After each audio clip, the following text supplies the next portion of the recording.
नमस्कार मित्रों, मैं आज फिर लेकर के आया हूँ पॉलिटी की क्लास आप लोगों के लिए, जिससे आप लोग इसे पढ़कर अपने लाइफ को तथा अपने ड्रीम को पूरा कर सकें और एक अच्छे रैंक के ऑफिसर बन सकें।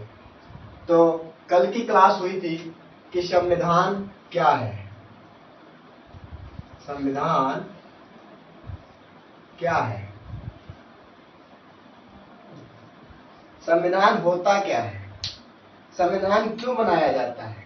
ये कल की वीडियो में हुआ था, मैंने आपको बताया था। तो आप लोग इसे अच्छे से प्रिपेयर करें ताकि आगे की क्लास आपको विधिवत समझ आए।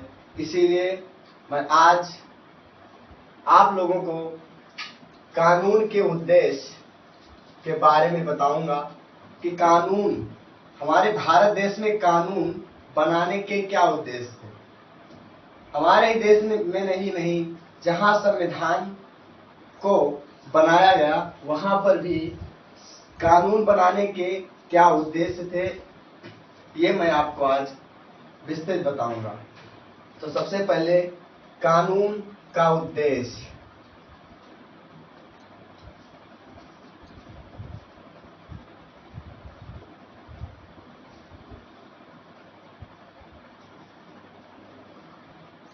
जैसा कि मैंने आपको कल बताया था कि जहां पर सामाजिक जीवन में सुख, शांति, सुरक्षा, सुव्यवस्था आदि को स्थापित किया जाता है या आदि का निर्धारण किया जाता है, उसी को ही कानून कहते हैं। तो आप लोगों को ये पता ही होगा। तो अब उनके उद्देश्य, कानून बनाने के उद्देश्य क्या है, ये 4 उद्देश्य हम आपको बताते हैं जो आपके परीक्षा के संदर्भ में बहुत ही महत्वपूर्ण है। पहला उद्देश्य सामाजिक जीवन में सुख, शांति, सुरक्षा और सुव्यवस्था आदि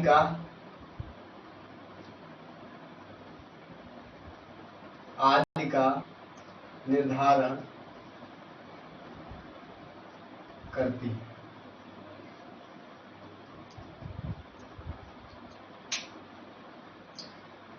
दोस्तों, सामाजिक जीवन में सुख, शांति, सुरक्षा और सुव्यवस्था को जो निर्धारित करती है उसी को हम कानून कहते हैं। इसका दूसरा उद्देश्य कानून का दूसरा उद्देश्य इस प्रकार है कि शासन को सुव्यवस्थित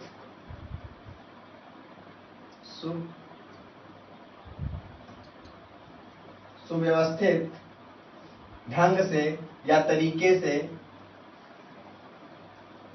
निर्धारित किया जाए।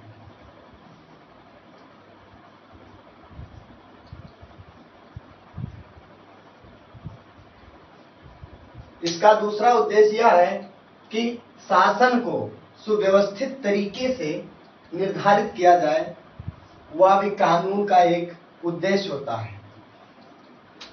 तीसरा उद्देश्य शासन के मुख्य अंगों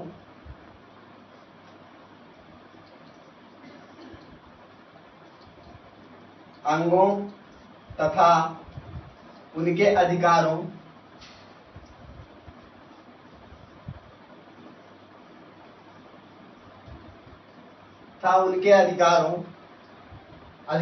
को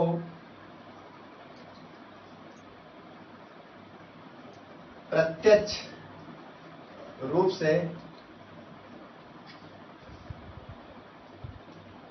बनाया जाए, निर्धारित किया जाए।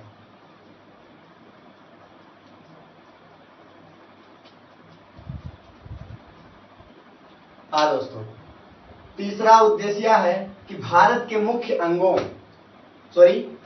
शासन के मुख्य अंगों तथा उनके अधिकारों को प्रत्यक्ष रूप से निर्धारित किया जाए, वह भी कानून का एक उद्देश्य होता है। इसका चौथा उद्देश्य यह है कि व्यक्तियों के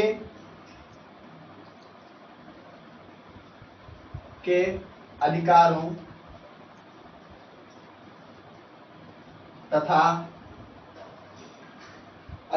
तथा कर्तव्यों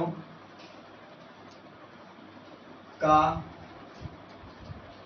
सुव्यवस्थित तरीके से बनाया जाए। व्यक्तियों के अधिकारों तथा कर्तव्यों को सुव्यवस्थित तरीके से बनाया जाए, यह हमारे कानून का उद्देश्य होता है।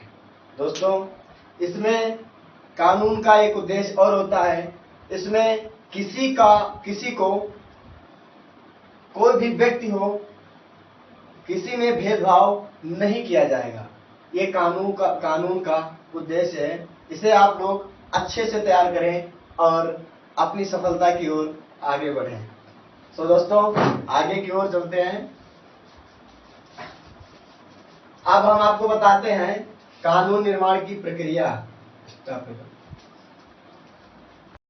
दोस्तों, कानून के उद्देश्य को जानने के पश्चात अब हम जानते हैं कि कानून निर्माण की प्रक्रिया क्या है।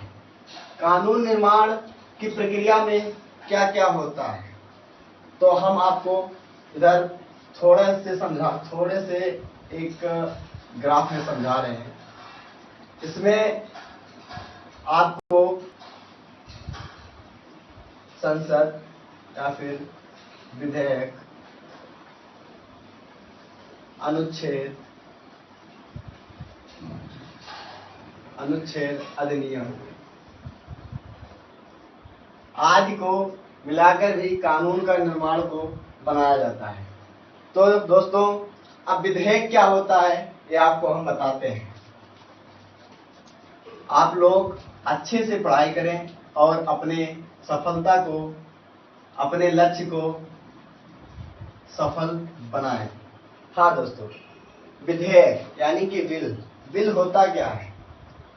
बिल ऐसा प्रस्ताव जो संसद सभा के समक्ष प्रस्तुत किया जाए या लाया जाए, वही विधेयक होता है।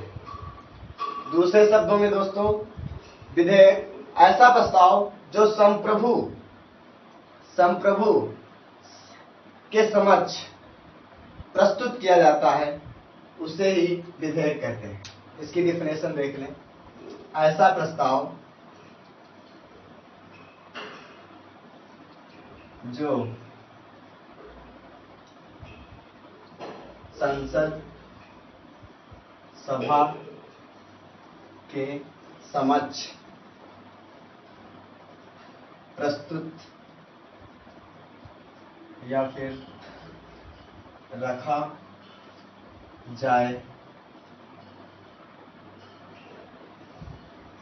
रखा जाए उसे ही बिल कहते हैं, उसे ही विधेयक कहते हैं। सॉरी। तो दोस्तों, विधेयक भी आप लोग जान चुके होंगे कि विधेयक क्या होता है। अब इसके कार्य ये हम आगे की वीडियो में देखेंगे, परंतु यहाँ पे इतना जान लीजिए कि विधेयक एक ऐसा प्रस्ताव होता है जो संसद सभा के समक्ष प्रस्तुत रखा जाए, उसे ही विधेयक कहते हैं। आगे चलते हैं। हाँ, अब आप लोग देखते होंगे कि आर्टिकल, अनुच्छेद क्या होता है। सभी मतलब किताबों में अनुच्छेद की डिफिनेशन नहीं होती है। अगर कोई पूछ लेता है तो अनुच्छेद आप लोग बहुत विचित्र ढंग से हो जाते हैं, यार अनुच्छेद क्या होता है। अनुच्छेद की डिफिनेशन आज तक तो किसी ने बताई ही नहीं। हम बताते हैं आपको कि अनुच्छेद किसे कहते हैं, अनुच्छेद का क्या प्रभाव होता है हमारे संविधान में। तो दोस्तों, अनुच्छेद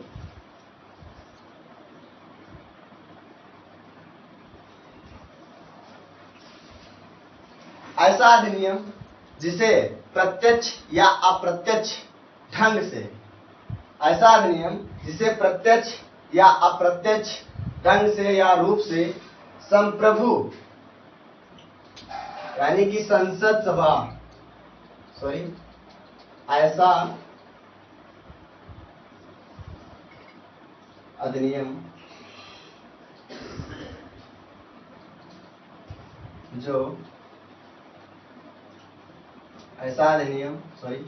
जिसे प्रत्यक्ष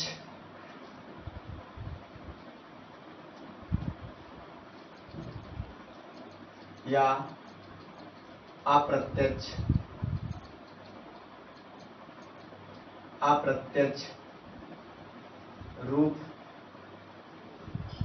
रूप से अप्रत्यक्ष या अप्रत्यक्ष रूप से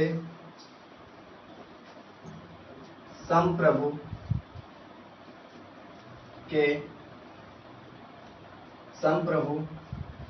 की स्वीकृति प्राप्त हो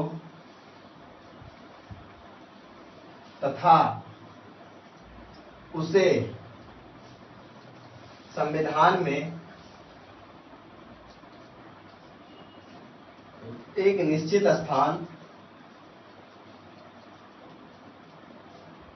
स्थान प्राप्त हो। दोस्तों देखिए, अनुच्छेद किसे कहते हैं। आप लोगों से यदि कोई पूछे अनुच्छेद क्या होता है, आर्टिकल क्या है, आखिर आर्टिकल संविधान में लिखा क्यों जाता है, हम आपको बताते हैं दोस्तों। अनुच्छेद ऐसा अधिनियम जिसे प्रत्यक्ष या अप्रत्यक्ष रूप से अप्रत्यक्ष रूप से संप्रभु की स्वीकृति प्राप्त हो, यानी कि संसद सभा की स्वीकृति प्राप्त हो तथा उससे संविधान में एक निश्चित स्थान प्राप्त हो, उसे क्या कहते हैं? अनुच्छेद कहते हैं। दोस्तों आपको समझ में आ गया होगा कि अनुच्छेद होता क्या है।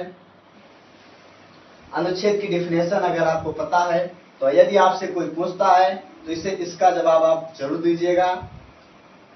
हाँ, आगे की ओर चलते हैं। अधिनियम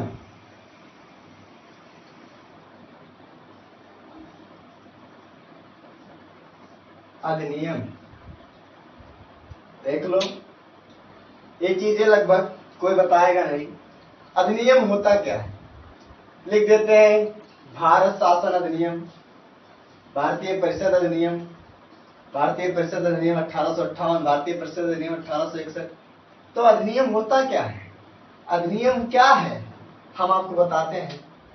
ऐसा नियम जो संसद सभा के द्वारा निर्मित किया जाता है, ऐसा नियम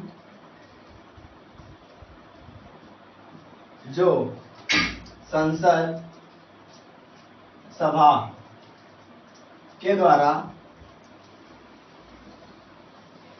निर्मित किया जाता है,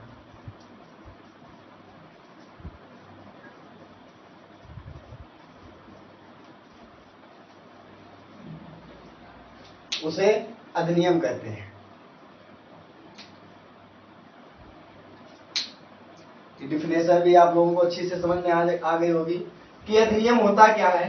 तो आपको छोटे से शब्दों में बता देना है कि ऐसा नियम जो संसद सभा के द्वारा निर्मित किया जाता है, उसे ही अधिनियम कहते हैं। दोस्तों यहां तक आप सभी को अच्छे से समझ में आया होगा। अब आगे की ओर बढ़ते हैं। चलो आगे की ओर बढ़ते हैं। आप लोग इसे अच्छे से प्रिपेयर करें, कंप्लीट करें और अपने एग्जाम तथा अपने लक्ष्य को पूरा कर सकें। और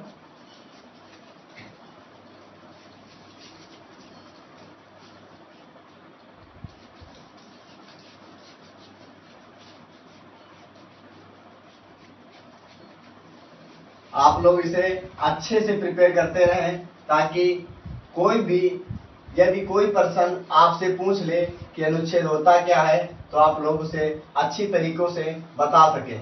ना कि एक घंटे खड़े रहें ये यार अनुच्छेद होता क्या है। मैंने तो बहुत बड़ी बड़ी चीजें जान ली हैं, पर ये अनुच्छेद क्या है।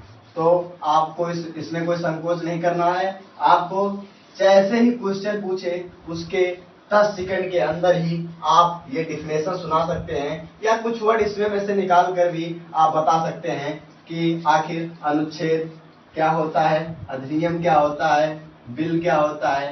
ये सब हम आपको बता चुके हैं। अब आगे की ओर बढ़ते हैं।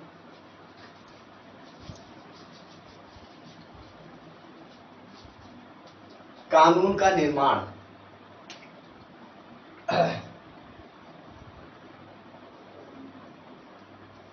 कानून का निर्माण।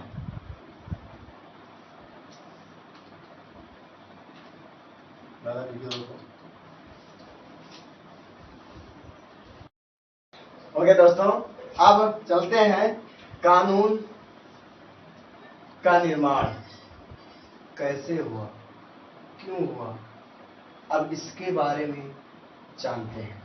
कानून का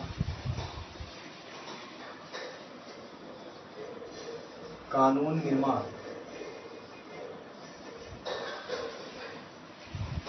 आप लोग जानते होंगे कि ब्रिटिश कालीन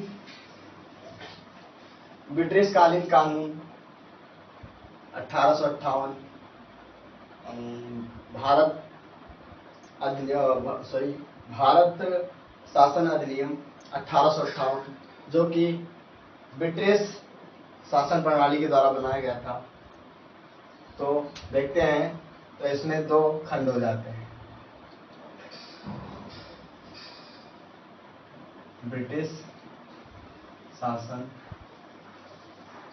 ब्रिटिश कालीन कानून।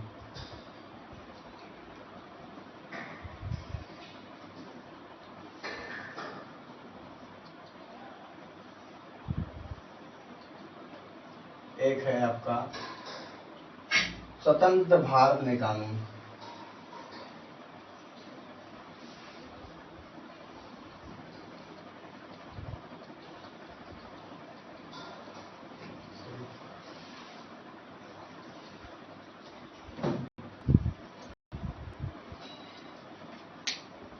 दो प्रकार के कानून के निर्माण हुए। ब्रिटिश कालीन कानून, ब्रिटिश के आने से जो जो कानून बनाए गए, जो जो अधिनियम बनाए गए, हम उन्हें आगे समझ सकते हैं।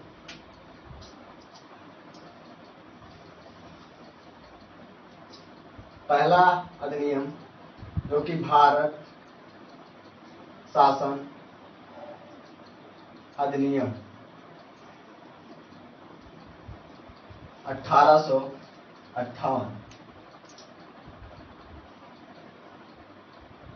दूसरा भारतीय परिषद अधिनियम 1861। तीसरा भारतीय परिषद अधिनियम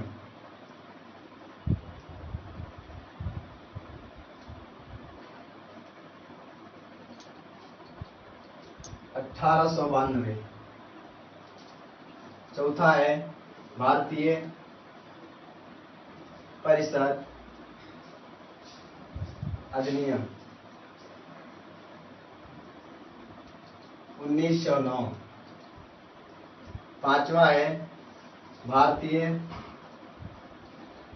परिषद अधिनियम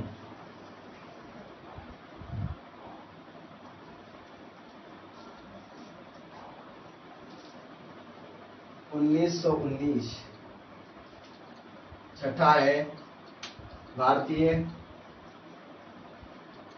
परिषद अधिनियम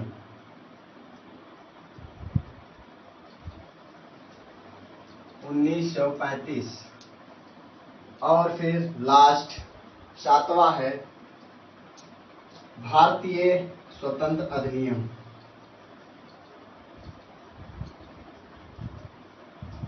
1945।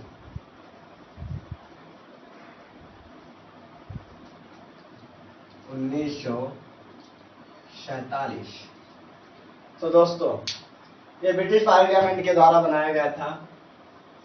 इतने कानून, इतने अधिनियम बनाए गए थे जिससे भारत में वो शासन चला रहे थे, इन्हीं के बदौलत ही। पहला कानून बनाया था उन्होंने भारत शासन अधिनियम 1858। उसके बाद में इसका संशोधन करने के पश्चात एक कानून लागू किया गया जिसे भारतीय परिषद अधिनियम 1861 कहा जाता है। फिर इसमें कुछ खामियां आई, ये मैं आपको आगे बताऊंगा, परंतु आप यहाँ इतना समझिए कि ये किस किस कारणों से बनाया गया था ये मैं आपको बाद में बताऊंगा। आप इतना पहले इसे आराम से और अच्छे से प्रिपेयर कर लें और इसका सन जरूर याद कर लें। तीसरा है भारतीय परिषद अधिनियम 1892। इसके पश्चात उन्होंने यह सोचकर कि भारतीय परिषद अधिनियम 1909 पारित किया। उसके बाद भारतीय परिषद अधिनियम 1919 को पारित किया। फिर छठा है भारतीय परिषद अधिनियम 1935। फिर उसके बाद में हमारा देश जब आजाद हुआ, वह सातवां यानी कि भारतीय स्वतंत्र अधिनियम 1947 था, जो कि पार्लियामेंट के द्वारा बनाया गया था। यही इसी अधिनियम के अनुसार वो अपनी सरकार और भारत की सरकार को चला रही थी। दोस्तों, आगे बढ़ते हैं। स्वतंत्र भारत में कानून। स्वतंत्र भारत में कानून।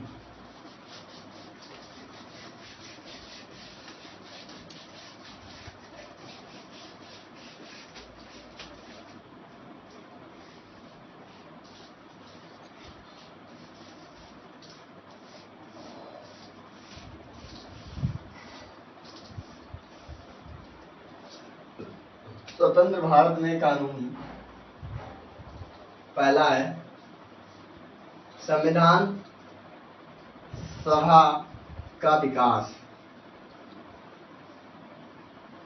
संविधान सभा का विकास। उसके तत्पश्चात संविधान सभा की आधिकारिक स्वीकृति। संविधान सभा की आधिकारिक स्वीकृति। तत्पश्चात संविधान सभा का गठन। संविधान सभा का गठन। उसके पश्चात संविधान निर्माण की प्रक्रिया। संविधान निर्माण की प्रक्रिया। उसके पश्चात संविधान की संरचना।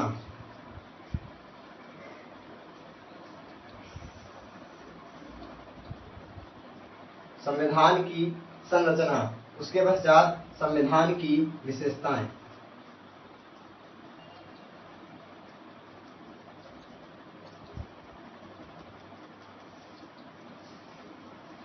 दोस्तों, ये हमारे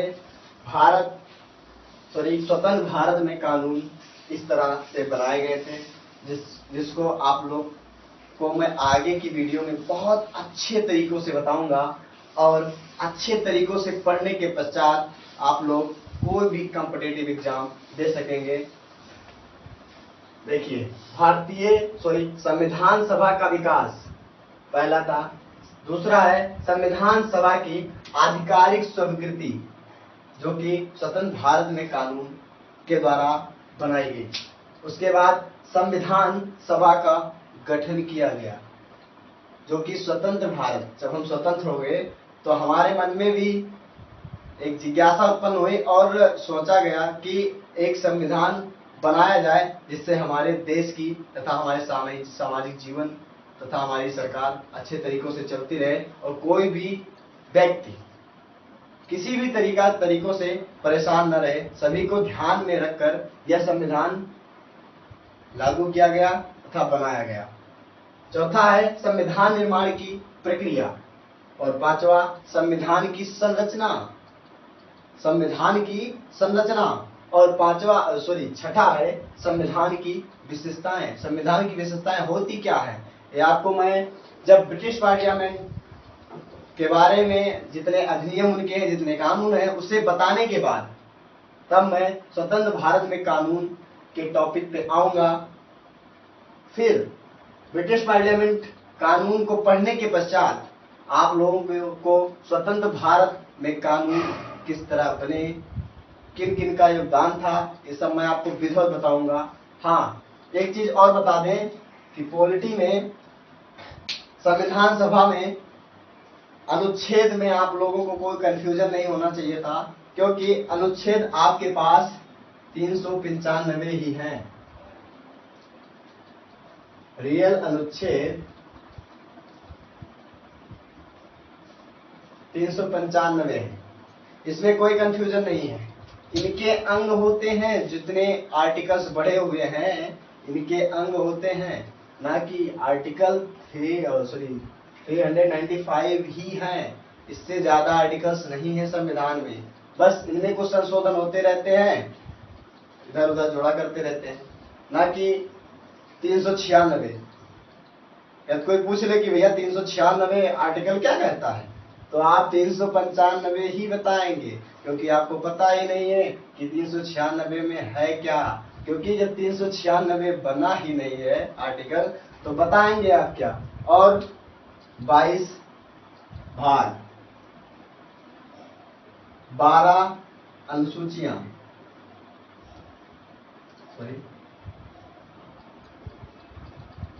तथा 3 सूची, तथा 3 सूचियां। बस इतना आप ध्यान में रखिए।